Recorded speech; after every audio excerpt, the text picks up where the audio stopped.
Hey, everybody, welcome to the podcast. Hello, Mike. Hey. We just, so we always have to clap pre-podcast, so I'm not sure why. Chase makes us do it. So Apparently not too loud. sync the though. cameras. Okay, well, not too loud. there You you can go. clap So, too so loud. that's Sufficiently what's- synced. We are now synced, and but yeah, there was a little debate over whose clap was valid and how loud it needed to be. It's got to be a certain volume. Yeah. I did not know that. Some people are too loud. Nor did I. So, but thank you for Now we educating know. us, Chase. Sure. Thanks, buddy. Well, hey, how was everyone's weekend? Great. Good. It was great weather. It was. It was nice for the rain to pause rained. slightly. If you're a frog, It rained a bit. if you're a frog, you Rivers flowing through you our yard. enjoyed it. Oh yeah. man, no, it was terrible. It was like I mean, it was good. It was good nap weather. It was. It was It good for sitting around was. drinking a cup of coffee. Yeah. If you had indoor things to do, it was great. That's right. Our grass won't stop growing. I guess that's the nature of grass. But right before we left for Ethiopia, now 4 weeks ago almost, we cut our grass, and the lawn man came to feed it. So like I guess they put out the whatever the season is. That's what the grass needs, and it's to make it green and lush and grow. So we come back and it's knee high. Like the whole thing is knee high, and our house is the first house in the subdivision. We're prone to already get HOA letters about other things.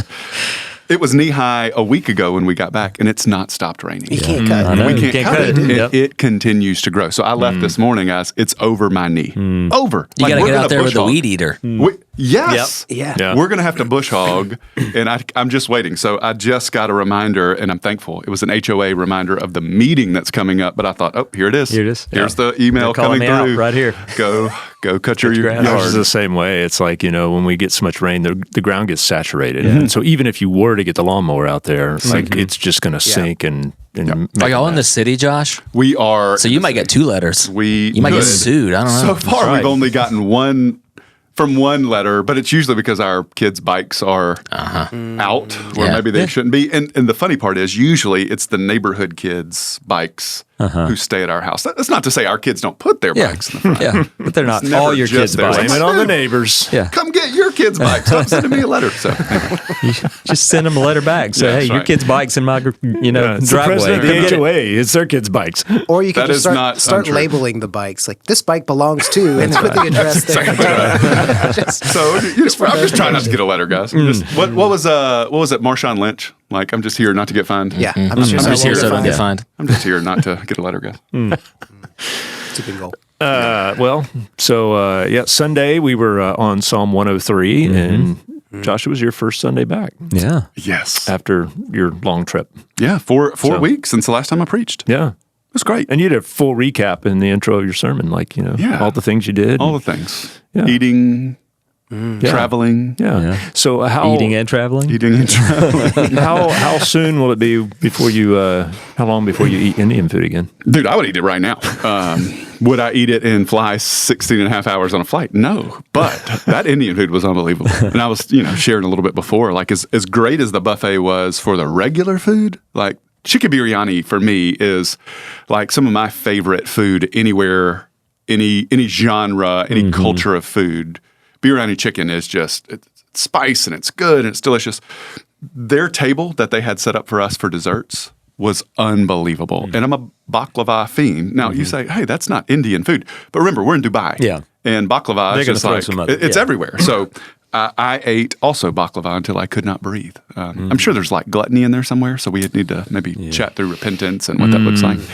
But I was feasting on the goodness of the Lord because I felt like He appointed a time and season for me to enjoy that. Yeah. Yeah. And I did not prepared a want table to. for you. And He then did. and then he gave you the consequences of it on the flight. Well, right? sometimes we have natural consequences right. that help us lead to a better direction later That's on. right. And that's what happened. Yeah. Yeah. All in all, it sounded like it was a great trip. It was wonderful, man. It was unbelievable. 10 out of 10 would recommend.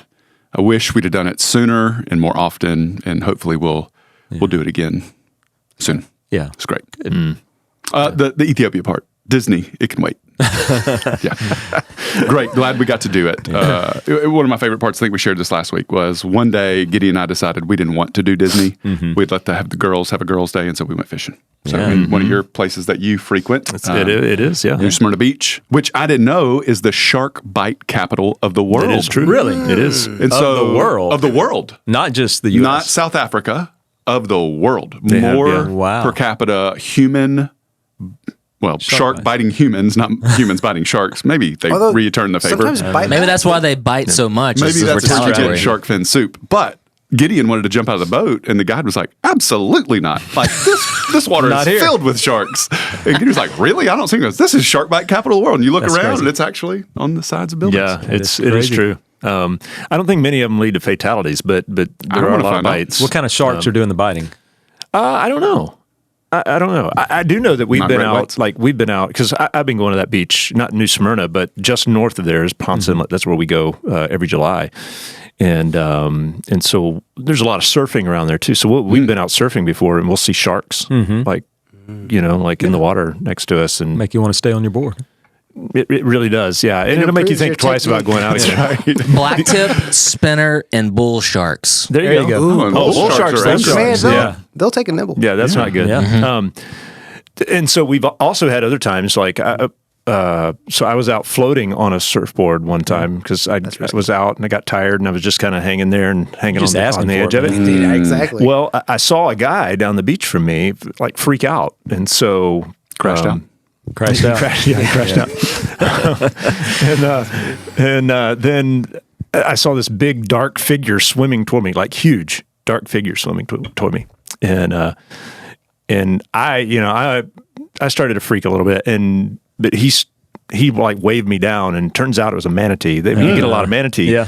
and so it was huge. It was probably 8 foot, and Yeah. like just You huge. were big never so around. glad to see a manatee. Yes, and what it was doing, it was swimming from person to person down the coast. Like it would come up, it brushed me, Just to say, hey, and then how you doing? swam to the next person, and you enjoyed but your it was time fun in Ponce watching Inlet. down the coast. Every person Everybody freak freak- out when they saw this thing, coming toward them. From crash out to, Yeah, That's right. It'll buff. It'll It'll bust. What are we doing? So for all Inside the joke. listeners, this was a That's right. It pre-podcast ain't that deep. conversation. I've never used that word before in my life. There we go. We were talking about how old we are. We are indeed. yeah. The sayings We should are- probably never use these words. Psalm 103, huh? Oh man. So anyway, we should probably talk about Psalm 103. So Josh, you kind of started after you told the story about your trip. You kind of started by just a little context, talking about how there's probably some debate over whether David wrote this during a hard season of his life or whether he was old and kind of looking back. So I guess the question is, does it matter? Like, as we look at it, as we read it, should that matter? Yeah. Well, I think ultimately the wisdom of it fits either scenario. And the question that most theologians or Bible nerds ask is was this early in David's life, or was it later in David's life, or was it maybe midlife, somewhere where he's writing? And the whole purpose behind it is, was he in the throes of some sort of chaos moment that he's writing this, hey, remember, soul, don't forget God's goodness. This season might be hard. This season might be bad that you're in. Remember God's goodness. Or was it way later on in life when things had seemed to settle down for David? Now, he made some pretty big mistakes at the end of his life too, but they weren't like, he's not facing Goliath, right? So he's not on the run from Saul. He's not trying to do all the things that he was doing as a young man. He's older. And I would argue, and I think we said this pre-podcast, is maybe it's in the easier seasons for us where we don't have the chaos moments that are harder for us to remember the goodness of God. Because, we think we got it. Yeah. Or we don't necessarily see the need to run and to remember God's faithfulness and goodness. And I would say, and I don't think David is arguing this here, but even for us, we wouldn't say, I don't need God. Like we don't wake up and say, I don't need my quiet time today. It just is it's a habit of a good season. Like it's not hard today. I agree. The better things are going, a lot of times you're just kind of complacent, or you just feel like you got it. But when the hard things come, it drives you back to Him. I think it's harder for me in the good times to do what He's doing here. That's like right. in the good times, I don't find myself telling myself, saying, "Soul, remember these things." That's right. In the hard times, when I'm right in the thick of it, I often find myself doing that. Like right now I've got to remind myself of all these things about God that are true, that I've always known are true, and see how He's worked in the past, so that He gives me comfort Yeah. or whatever strength for what I'm in right now. Yeah. Yeah, in the good times, it's It's easy to forget. it's easy easy to to forget. And I wonder, and I wouldn't put anybody in this whole room in this category, but like, I don't know how old David was when he penned this, but I know that my grandfather, he lived to be 84 years old. And it probably wasn't until his last decade of life that he made it an incredibly strong habit of always spending time, extended time with the Lord, morning and evening for him. And honestly, his life was pretty chill. Like it was, he wasn't having to work all the time. He wasn't trying to make a paycheck. It was probably in the most calm season of his life, but it was such a good habit for him. And I remember as a young man, even in seminary during this time, in this last decade of his life, like I would look at him and I would see in him more of a devoutness to the Lord and to remembering the faithfulness of God than even I had as a seminarian, of someone who was saying, I feel a call, a vocational call in my life and a need for theological education. And I think that's where the tension lies in the question. Is it a young man's Right. situation that causes him to think, well, I don't need God. I can fix this myself. I can do this myself. Or is it an old man's game that has a more propensity to be reminded, or at least see the wisdom in reminding myself Maybe more reflective at the end of a life. to know that, hey, I'm closer to this than I am that. Right. And there's just something about my soul needs to be settled in something, and there's nothing greater than Christ, or nothing greater than God in the Old Testament, the Father. And so I got to do whatever it takes to get there. And I think that's the point that David is getting to. And so why Psalm 103, when I hear Psalm 103 a lot, it's a lot at funerals or at celebrations of later life, where people look back and reflect, and they will say, I remember God's goodness. I remember it in my kids being like what I love about 103 is David speaks to what he's been taught theologically in Moses and the people of Israel. But majority of what he speaks to is his life experience. Yeah. And it's just, man, mix. these are the things like, man, I messed up with Bathsheba. Yeah. I really messed up with Uriah. Yeah. But God is good and faithful. And then he goes back and quotes like a theological truth out of Exodus 34, but applies it to his real life of, man, God is, as far as the east is from the west, God remembers my sin no more. That's an amazing thing that he reminds us of. And I tend to think that David is an older man thinking back on this, but calling the younger men to think this way. Yeah. But I think that's part of what stands out about this psalm is he is reflecting on his own life and reflecting on what God has done in the lives of others. And I know for me that's helpful. Sometimes it helps me more maybe to reflect on my own life and how God's worked in it. And sometimes it is more helpful for me to even reflect back on how he worked in Scripture and say, hey, look what he did here. And he kind of pulls all of it into his time there. So in this psalm, David starts and ends by encouraging us to bless the Lord. He uses that word bless, or we use that in our translation. You spent some time just talking about like what that word actually means, because we tend to think about blessing as something that God directs toward us, not necessarily something that we direct to God.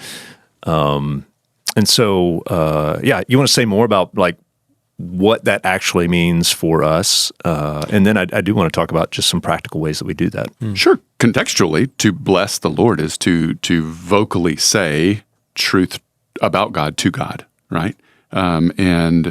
And I think growing up, and I don't think this is true of all Christianity. I do think this is true of maybe Southern Baptist world in South Mississippi, because that's my context. And I remember thinking God is the only one who blesses. I'm not quite sure my preacher ever said that. I'm not quite sure that was ever in a Sunday school lesson growing up. But there was something about what I learned and the system that I came through. God is the one who blesses. We have no business blessing. But then as you read, particularly the Old Testament, particularly the Psalms, there's a lot of blessing that God's people do to God and to others.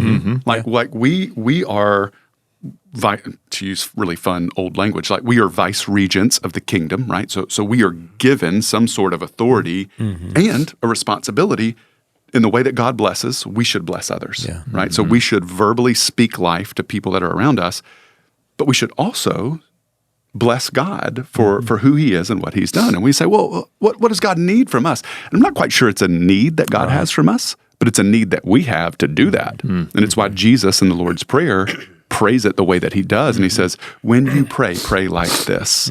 Our Father who is in heaven, holy is your name. Your kingdom come, your will be done on earth as it is in heaven. That whole opening segment is a blessing back to God. We are verbally saying, God is God and we are not, and that's okay. And I think that frame gets us in the right place for us to be able to do what God has trusted to us to do. So yeah. It's a recognition of identity and purpose. Because blessing, like when I think about that, especially in the Old Testament, my mind goes back to like the book of Genesis, where, Isaac blesses Jacob, Right. Who kind of tricked the situation there to get the firstborn.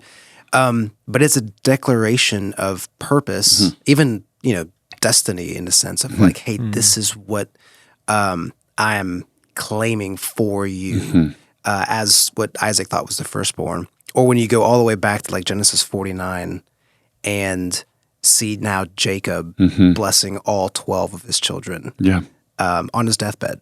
And what he's doing is he's declaring something over them of like, this is your purpose, this is your identity. So when it comes time to blessing God, it's submission, it's recognition, it's reverence. God, this is who you are. These are your characteristics. I'm declaring those back to you because I recognize them. Embedded in blessing God is belief in him, recognizing him for who he is. So unless you're in that position of belief and faith in him, you can't really bless him because you're not going to make that acknowledgement. So it's much more than a material like, hey, here's a blessing. It is, you are declaring something that you believe to be true. So good. I think one of the, I guess for me, and I spent a lot of years, leading musical worship and I know that's what you do, Johan. And so, for me, it's like easy to think about like probably one of the most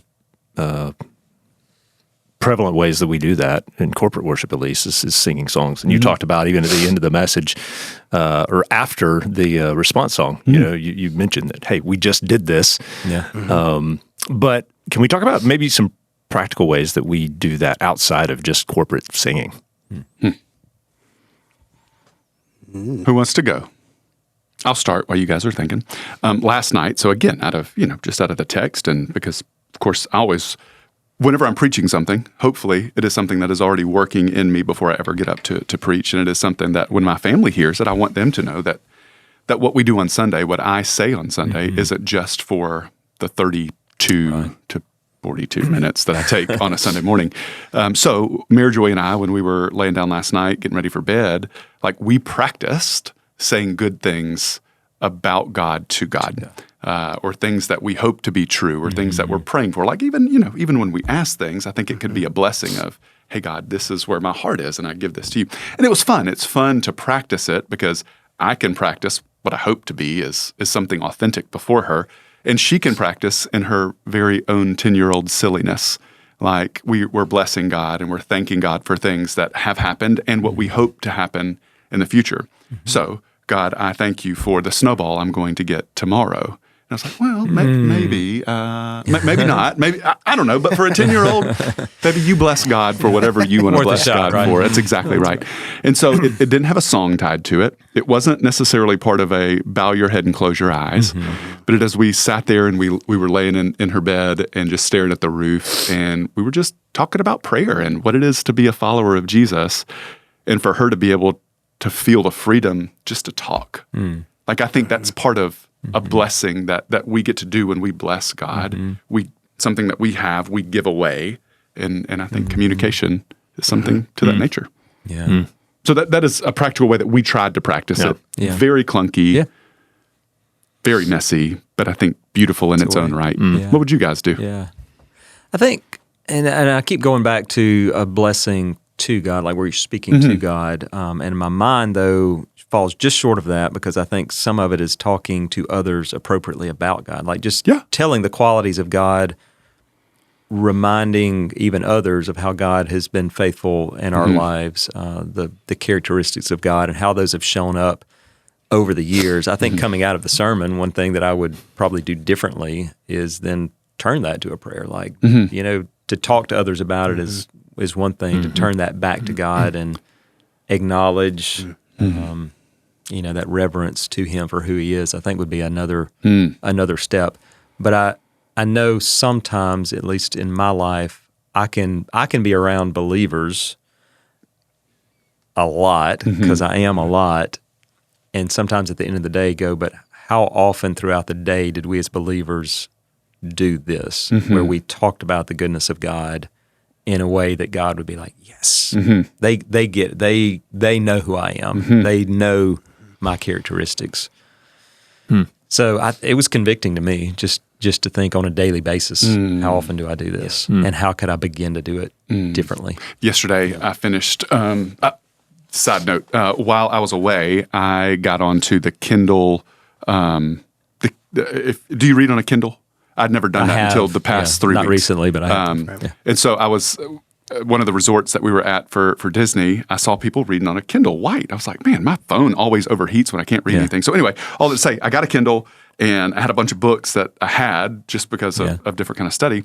And so I pulled it up after I got it. And so I've been rereading through Evangelism and the Sovereignty of God by J.I. Packer. If you've not read it, I could not recommend that book any more than I am right now. It is amazing. Every Christian should read it. But there's a line in there. It talks about evangelism. We know evangelism is talking to men about God, but the true evangelism is talking to God about men. Yeah. And so in that, whenever you speak to that, I think there's something beautiful whenever we bless God with His creation and say, God, I know you want them saved. Yeah. I know you created them for your glory. Yeah. And so, God, I'm asking you according to your character and your purpose to bring salvation to this person. And thank you for allowing me to be a part of the process when I go talk to them tomorrow. And I think even that exchange of prayer is wholly different than when I'm typically like, Lord, just come on. We need to get them saved. Lord, it's a business acquisition as opposed to, I know you love recognizing them. This is your character. This is your character. And you love them. You created them for your glory and their good. So God, I'm asking you whatever I need to do. My yes is already on the table. Yeah.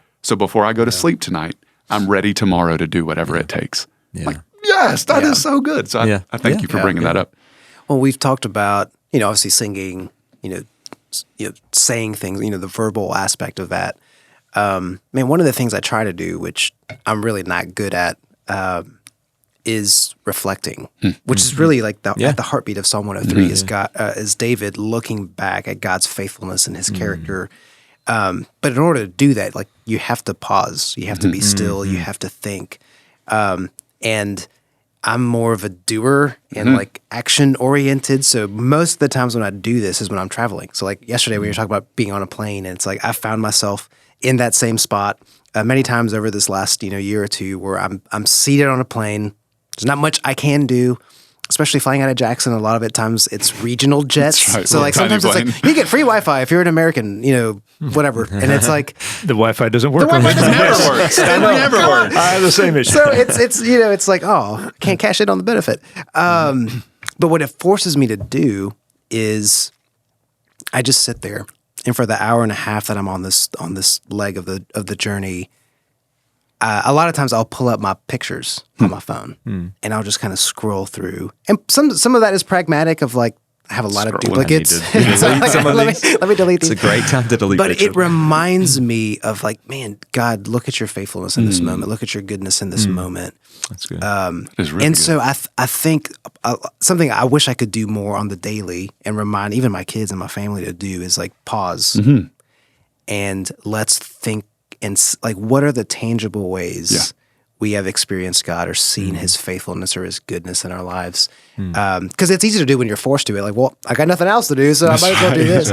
But if we can bake it into the daily routines and rhythms of our lives, which is, quite honestly, like we probably wouldn't be sitting with 150 Psalms had there been Wi-Fi and Netflix and all those things. It's like You're probably right. they had no other thing than to just sit outside under the stars, in the midst of God's creation and reflect on the Creator. Yeah. And so I think the more we can reclaim that in our daily rhythms, the more we will probably echo the heartbeat of Psalm 103. So that's something I'm trying to do. Not great at, but hopefully It's a great way to we'll get bless better. him. So good.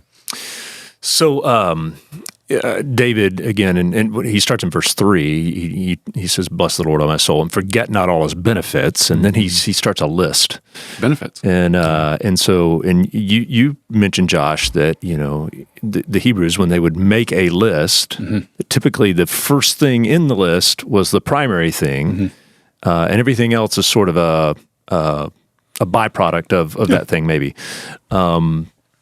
So say more about like why did David lead with forgiveness? Yeah, why did he lead with that? Yeah, well, I don't want to speak for the heart of David. He can answer for that one day. What do you think I would assume. I would certainly assume from what we know of David, probably the most pressing thing he needed from God was to be restored to Him. And the only way that happens is through forgiveness. Because in sin, we are separated from God's goodness and relationship with God, and the only way that we get to be reunited with God is through something that takes away what we've done, or forgiveness. So that restoration, and so he leads off with forgiveness. Yeah. And when you look back on David's life, did a ton of great things, but did a ton of not so great things, and had a propensity to continue to do not so great things. So, of course, we know David and Bathsheba. We know that story. We know Uriah that happens after that. We know he lies to the preacher right after that. But David continues to do some pretty stupid things for the rest of his days. Whether he's maybe focusing on Solomon, but on the other kids that are going to run amok in the kingdom and cause a ton of chaos. He's not a great dad in those moments. Like even to the point where he's like, I'm angry at you, but I'm not going to do anything about what you've just done. That's absolute abomination to God and the whole kingdom. So he allows all those things. So he looks back, and I think the most important thing for him as he looks back on how God has loved him is the forgiveness of God.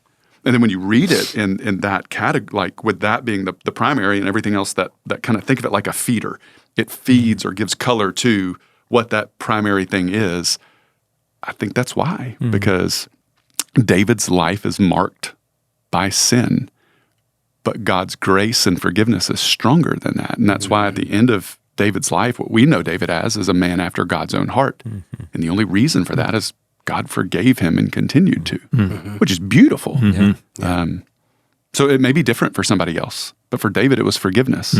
I would assume forgiveness is the primary issue for most of us. I was thinking about that. Really, how much difference does it make all of the other qualities of God if He doesn't forgive us? That's right. Like if we could you're say separated. God is all these things, Right. but He's not going to forgive me of the thing I've done, and ultimately I'm going to live separated from Him. That's right. For eternity. And I think when we look, so there's pictures in the New Testament of this, right? Of that forgiveness and kind of how that list works, but also the listing in the New Testament. Think the prodigal son, right? So the prodigal son returns, and before he gets all the things, before he gets the ring, before he gets the robe, before he gets the sandals, before he gets the party, the father runs to him and hugs him. Right. That's the first thing that happens. And honestly, the first thing that happens is that the father's looking for him. That's right. Like he is there looking on the horizon. When will my son come back? The son comes back. And before anything happens before the crowning, before the satisfaction, before whatever it is that's going to happen later, the first thing that happens is forgiveness. And I think that's beautiful. Beautiful for David, beautiful for the prodigal son, which is a picture, should be a picture of how we as God's people return to Him and how He treats us. Just super cool. So the list thing, would that be true of other lists we see? So I think you mentioned before we recorded this about the fruits of the Spirit. Yeah, and I was going to mention that yesterday, but sometimes I'll have like rogue thoughts, and I think, don't say that because you're going to spend another 20 minutes that you don't have talking about that in the sermon. But it's true. Like, so Paul is a Hebrew of the Hebrews, right? Yeah. So he would even say, man, I'm brought up in this. So the way that Hebrew Bible's written, of course, is the first thing in the list is primary. Think of the fruit of the Spirit. Fruit of the Spirit is love, joy, peace, patience, kindness, goodness, faithfulness, gentleness, self-control. The fruit of the Spirit is love. We need to get you in the choir. You're missing out, bro. I'm missing out blessing the church. But the fruit of the Spirit certainly are all the things. Think cornucopia, and it is filled with all of those delicious goodness. But the fruit of the Spirit genuinely is love. That's how you know the Spirit of God is in you. Can you love when things should not be loved? Right? So can you give love to someone who doesn't deserve love? That is a God-type love. That's different than a worldly love. A worldly love would say, I can love you if you're lovable. I can love you if you love me. I can love you if you've done something for me. But a God love is, I can love you even when you hate me.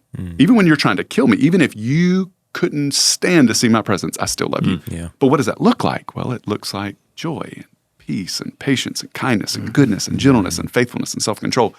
All of those feed the primary, which is the fruit of the Spirit, is love. So when you see a list anywhere in the Bible, but namely in Hebrew literature, the first thing on that list is generally going to be the primary, and everything else is going to help color in what that looks like. So whether it's forgiveness or love or even like Paul would write later on, because he's a master of writing really long sentences and list, what can separate us from the love of God?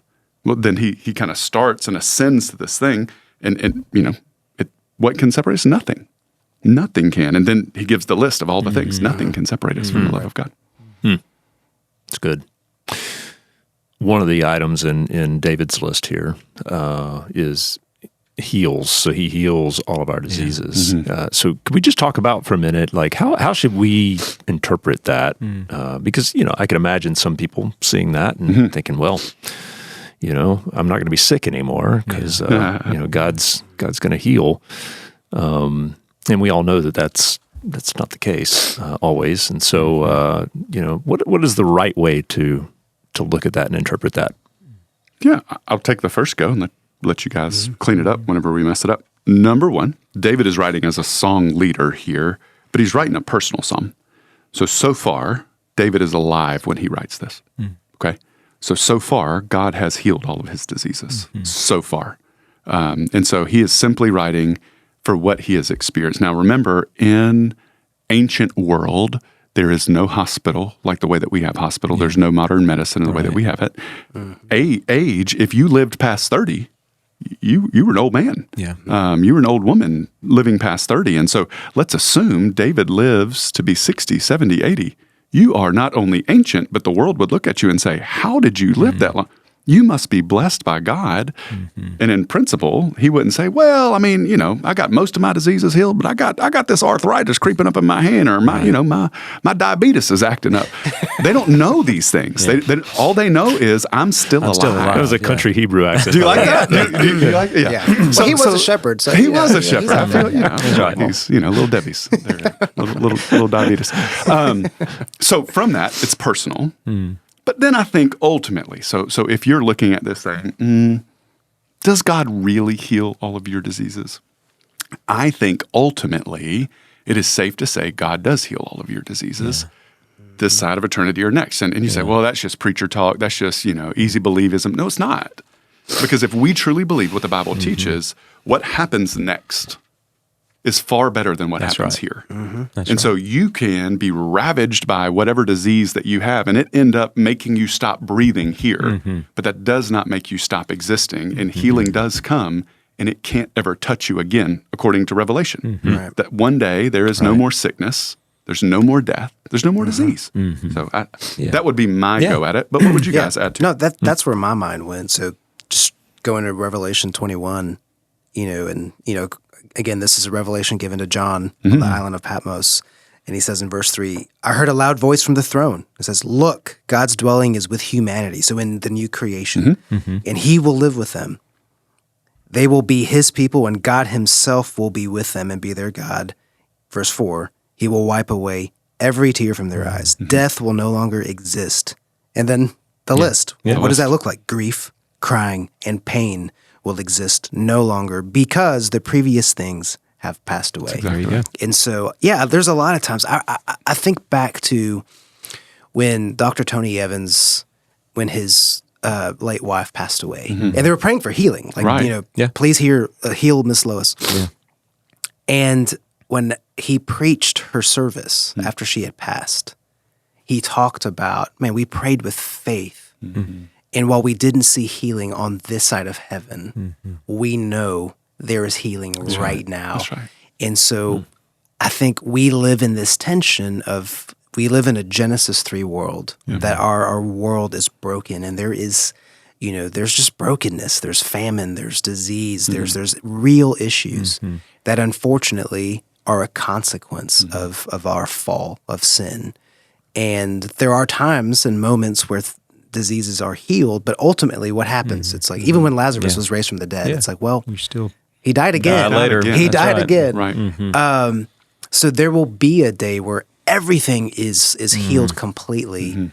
But even when we experience some type of momentary healing, it's like, man, we're still like, in the song, it's like, he remembers that we're dust, and to dust we will return. Yeah, that's right. And so I think it's just understanding again of having that holistic perspective of we are as believers looking forward to not just things working out in this world, but on the other side when we enjoy eternity with God.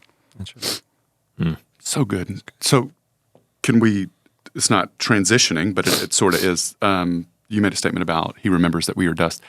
Of all of what David says in Psalm 103, it's my favorite thing that he says. Yeah. Because essentially what he says is God knew that we were broken before he saved us. And there is, you could see, there's some people who would read that or hear a statement like that and say, no, that is not a good God, because how would he ever create something so broken? Or, it's wrong for you to think that we're broken people. I don't need somebody to teach me theology to know that I'm messed up. Yeah. Right. The way that my brain works, the way that my thought cycle goes, the way that my body hurts at 43. I don't need a Bible study to tell me that things are on the decline. What I'm thankful for is that God, when he looks at me, doesn't think that I'm broken beyond repair, or that I'm a mistake, or that I've made more mistakes that he can't fix. Right. What David says is, brother, you think that you're just a little messed up. No, you're dirt. But God knew that about you. Yeah. And he's got you. That in the same way that your life, maybe like a plant, like one day it's beautiful, but as the wind blows over it, it's gone the next day. That shouldn't cause you fear in yourself. That should cause you hope in God, because he's everlasting to everlasting. Yeah. And so know who you are, but know who he is. Yeah, to me, again, there's, as the Father has compassion over, so that is kind of in my mind of, man, that's actually God remembering that we are dust is such a grace from him. Yes. Because he doesn't treat us as equals. That's right. If we were equal, like there would be a lot of accountability there. Yeah. But he remembers like, oh, you're made from dust. And, sometimes, this is, just being transparent. Sometimes I parent, like my 4-year-old is a 39-year-old man. And like, why did you do that? It's like, well, bro, because you're 4. Like, that's the answer. That's right. I'm reacting to it like, you should know better. Right. You should think the way I think. Right. Yeah. Which is still messed up, but maybe a little bit more mature than a 4-year-old. Right. God doesn't treat us that way. Yes, he doesn't like, well, you should know. It's like, you're dust. That's right. And the way, I'm going to butcher the quote, but in Mere Christianity, C.S. Lewis talks about how God is pleased in our stumbling. His expectation isn't that we run the race without ever falling or stumbling. Simply, he is pleased when we stumble towards him. Yeah. And so this idea of, man, we're going to mess it up. We're going to, we're going to stumble. But as long as we're stumbling towards him, he is pleased because he remembers our frame. Yeah. So it's actually his grace where it's like he remembers who we are versus that, like, yo, I'm going to, the truth, and I'm just going to, That's right. There's grace in that. And just, love beautiful. in that. It's a reminder to to remember we're not as important as we think we are. That's right. Yes. For me, it is. Because sometimes I think I'm important. Dust. It's good. All right. Well, we are almost out of time, and we have a few things to mention before we wrap up. So, Johan, you wanted to talk about Worship Initiative. Yeah, so we introduced a new song in worship yesterday. The Lord Will Provide, based off of Matthew 6. And if you haven't already, I'd encourage you sign up for our daily devotionals that we're doing in partnership with the Worship Initiative. We'll link in the show notes to sign up. But today's devotional is really special. So Shane and Shane is joined by Forrest Frank. Who I heard or learned, grew up has here. Ties there's here, ties has some here. roots here. So sign up for the daily devotional. listen to it.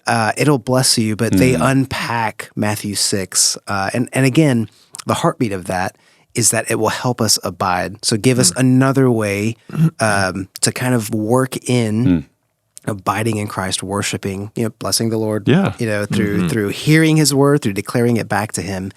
So sign up for the Daily Devos. Link in the show notes. Link in the show notes. Chase, no pressure. Yeah. No pressure. The Lord will provide. And Preston, we got some mission things happening here.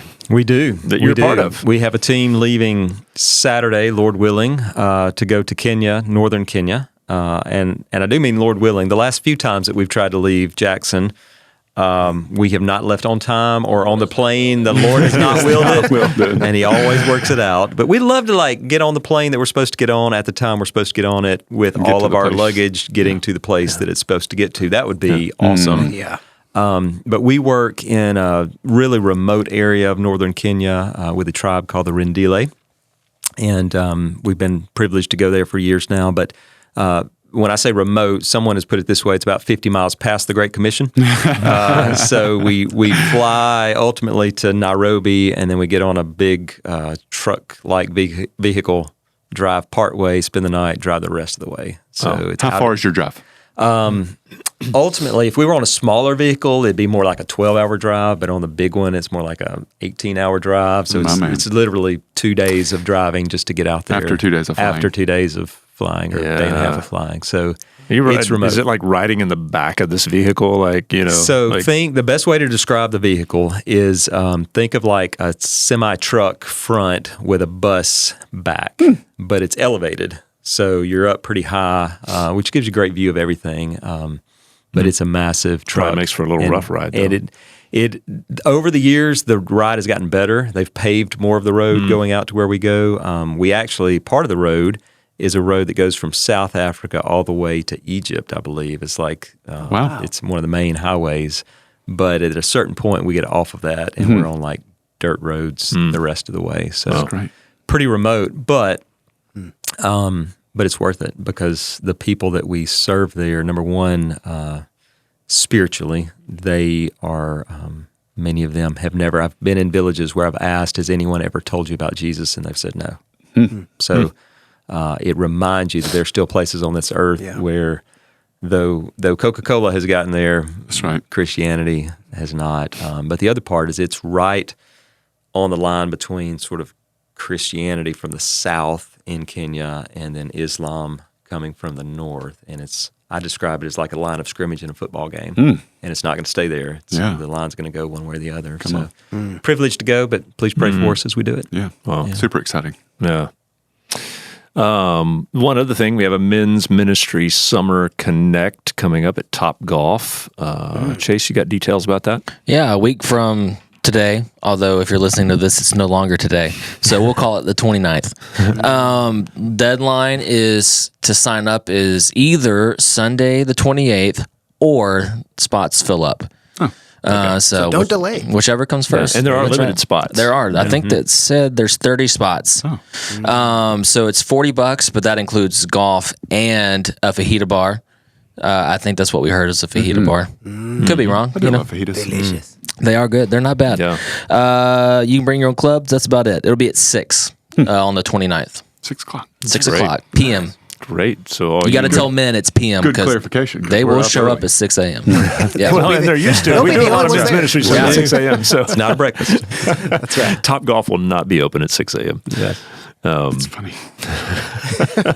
And we sure won't be eating fajitas at 6 a.m. I might. Hey, I'm down. little egg on top. Hey, come on, man. Protein's protein, man. Anytime. Eat it when you can get it. Yeah. Anyway, so a lot of great things going on, and not to mention, we'll be continuing the Summer in the Psalms. Yeah. So we've got 112. more to go. 12. 112 next week. So anyway, guys, great conversation as always, and love working with you. Yeah, man. Love you guys. Yeah, love you. Love you.